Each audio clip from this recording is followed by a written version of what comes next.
Best varicose veins చికిత్సనే పొందండి. నొప్పి లేని చికిత్స కోసం సంప్రదించండి ఎబిస్ హాస్పిటల్. నమస్తే అమ్మా. నమస్తే తల్లి.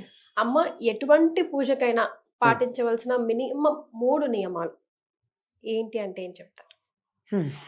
మొట్టమొదటిది భక్తి శ్రద్ధ అంటారు. ఉమ్, భక్తి లేని పూజ పత్రి చేటు అని ఒక మాట పాపం మన వేమన చెప్పాడు కదా. ఉమ్, భక్తి లేకుండా కుప్పలు కుప్పలు కుప్పలు కుప్పలు తెచ్చి పత్రి పోస్తే ఏముంటుంది?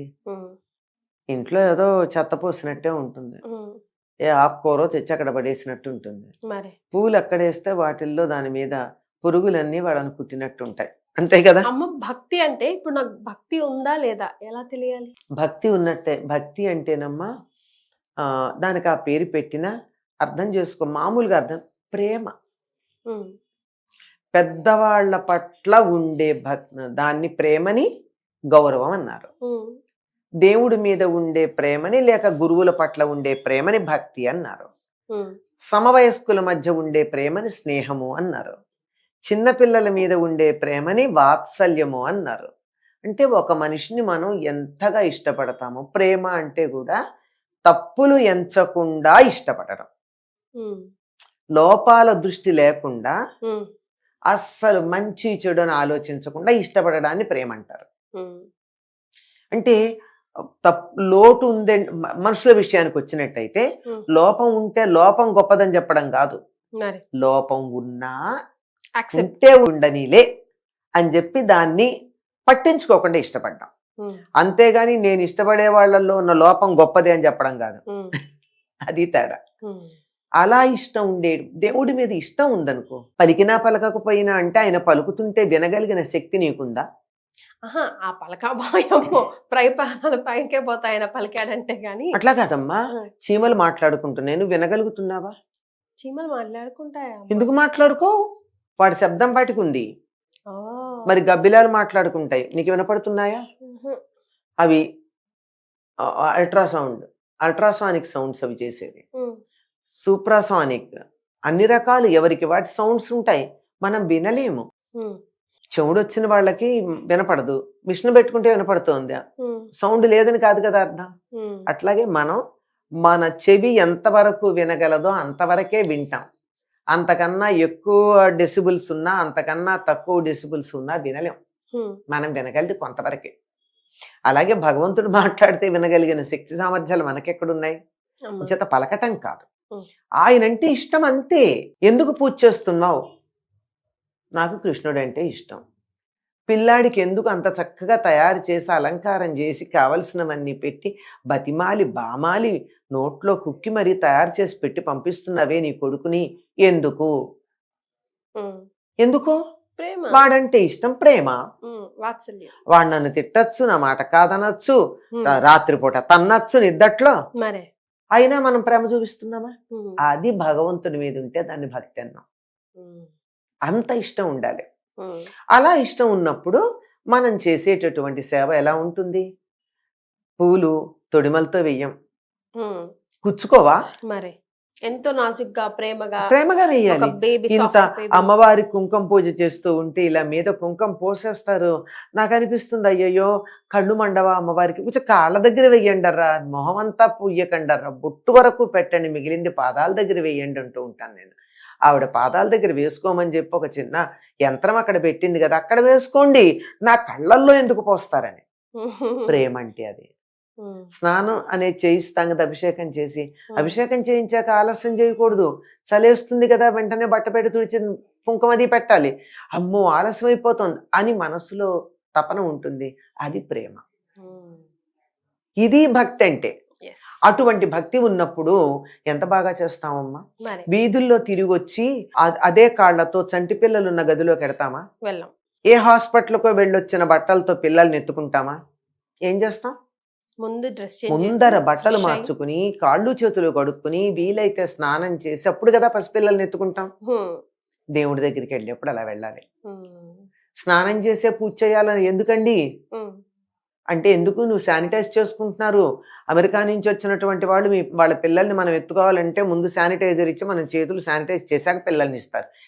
మామూలుగా ఎత్తుకుంటే ఏమైంది? ఏమైంది? ఇన్ఫెక్షన్లు అవుతాయని. అదే కదా, మరి దేవుడి దగ్గర మన ఇష్టం వెళ్ళొచ్చా? ఆ చంటి పిల్లాడి పాటు చేయట్లేదు అనేది ఏముంది నాకు? శుచిగా ఉండద్దా? కనుక ప్రేమ అత్యధికమైనటువంటి భక్తి ఉండాలి. సో భక్తి శ్రద్ధ ఇస్ ఫస్ట్ తప్పనిసరి. భక్తి ఎప్పుడైతే ఉంటుందో శ్రద్ధ తప్పనిసరిగా వస్తుంది. ఆటోమేటిక్. అందుకని జాగ్రత్తగా భక్తిగా ఇష్టంతో చెయ్యాలమ్మా. దాంట్లో ప్రధానమైన అంశాలు ఏమవుతాయంటే శౌచం చాలా ముఖ్యం. శౌచం అంటే ఇంటి పరిసరాలు శుభ్రంగా ఉండాలి. నే బాగానే ఉన్నా, నీకు దేవుడి గది కాస్త నీట్గా పెట్టుకున్నా, కానీ బయటంతా చెత్త ఉండి ఈగలు దోమలు ఉయ్యమని శబ్దం చేస్తున్నాయి.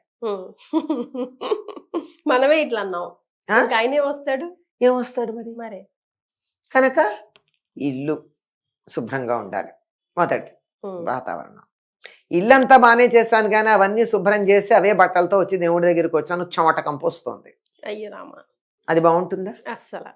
కనుక ఇల్లు ఒళ్ళు శుభ్రంగా ఉండాలి.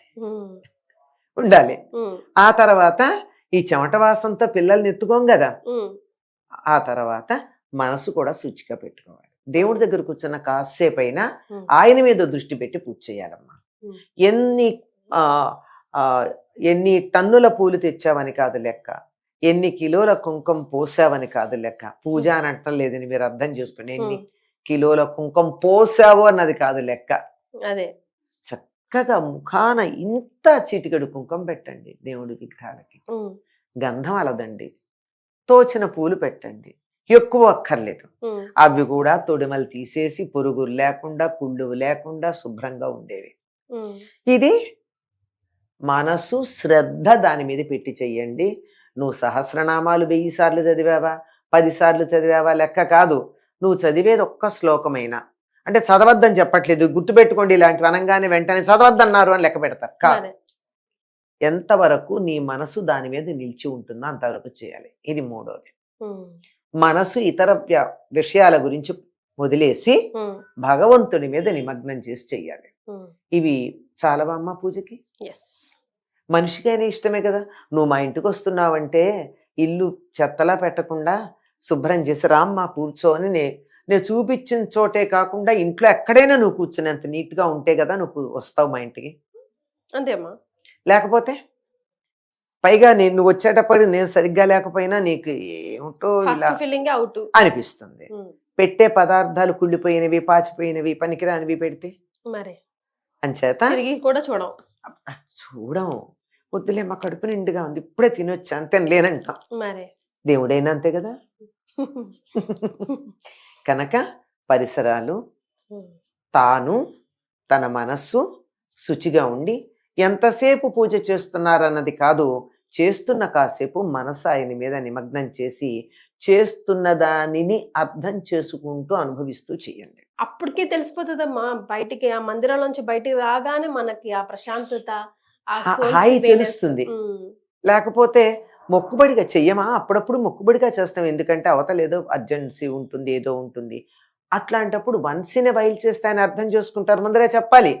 అమ్మవారో ఎవరు అది ఇవాళ తొందరగా వెళ్ళాలి, ఇంకేవో పనులు నెత్తి మీద ఉన్నాయి, నేను ప్రయత్నం చేసినా నీకు 5 నిమిషాల కన్నా ఎక్కువ సమయాన్ని కేటాయించలేకపోతున్నాను, కానీ చేసే కాస్త దాన్ని ఇవాళకి ఇంతే అని నమస్కారం చేసుకోండి. అంతేగాని ఏదో మొహాను ముత్తినట్టు కుంకం వేసేసి ఒంటికి దెబ్బ తగిలినట్టు పూలు విసిరేసి ఆ నైవేద్యం ఏదో ఒకటి పుల్లో పుచ్చో పురుగో తెలియకుండా పెట్టి ఆల్రెడీ నైవేద్యం పెట్టిన పదార్థాలు తెచ్చిపెట్టి మరే అవి హలాల్ చేసిన వాళ్ళ దేవుడికి ఇచ్చుకున్నవే కదా అవి. మరి అవి తెచ్చి మనం దేవుడికి నైవేద్యం పెడుతున్నామంటే ఎంగిలి పళ్ళు పెట్టినట్టే కదా. మామూలుగా అయినా కూడా ఇంట్లో అయినా కూడా తెలియకుండా రొటీన్ లో పెడతా ఉంటారు, అదే తీసి అదే పెట్టి, అదే తీసి అదే పెట్టి. చేయకూడదమ్మా. కానీ ప్రసాదానికి చాలా ఇళ్లలో చూసానమ్మా, విలువే ఉండదు. నైవేద్యం అక్కడ పెడతారు అంతే, ఇంకా అది తీయరు. ఇంకా అది నెక్స్ట్ డే మళ్ళీ పూలు అవన్నీ ఎలా నిర్మానుష్యం చేస్తారు, ప్రసాదాన్ని కూడా చేస్తారు, కానీ మొత్తం అసలు ఫలితం రావాలి లేదమ్మా. దేవుడికి నివేదన చేసినటువంటి ప్రసాదం మనం తీసుకోవాలి, అప్పుడే కదా ఫలితం వస్తుంది. చాలా సార్లు గమనించాను నేను కూడా చాలా ఇళ్లలో ఇది. మరి ఆయనకి ఏం లేకుండా ఈయనకి పెట్టేది మాత్రం మనం సూర్యుడికి రథసప్తమి నాడు పెట్టేది మాత్రం అక్కడ బయట ఉంచుతాం. ఇప్పుడు చిక్కుడాకుల్లో 3 పెడతాం కదా, పెట్టింది ఒకటేమో సూర్యుడికి, ఒకటేమో సంన్యాస తులసీదేవికి, సంజ్ఞ ఛాయ పద్మిని సమేత సూర్యనారాయణుడికి పెడతాం, ఒకటి తులసికి పెడతాం, ఇంకొక దాంట్లో పెడతాం. ఈ 3 పెట్టి ఈ 3వది ఏదైతే ఉందో అది తెచ్చుకుని మనం ఇంట్లో ప్రసాదంగా తింటాం. ఆ 2 అక్కడ వదిలేస్తాం. అది అంటే పక్షులకి అలా కదా, అలాగే పెడతాం. అంతేగాని చాలా మంది ఇళ్లలో అలాగే ఉంటుంది. వాళ్ళు పెట్టిన అరటి పండో లేకపోతే ద్రాక్ష పండో ఏదో ఒకటి అది మర్నాడు నిర్మాల్యంతో తీసేయడం అన్నది అది పద్ధతి కాదు. దేవుడికి నివేదన చేసింది మనం తినేటట్టే ఉండాలి, తినాలి కూడా. తింటేనే అందులో ప్రసాదం. వారి యొక్క కరుణ దాని మీద ప్రసరించింది గనక అది తీసుకుంటే కరుణ మన లోపలికి వెళ్ళిపోయింది, వాళ్ళ అనుగ్రహం. ఎస్, ఇది మనం అంతా గుర్తుపెట్టుకోవాలి. చాలా సంతోషం అమ్మా, ధన్యవాదాలు. వస్తే అమ్మా.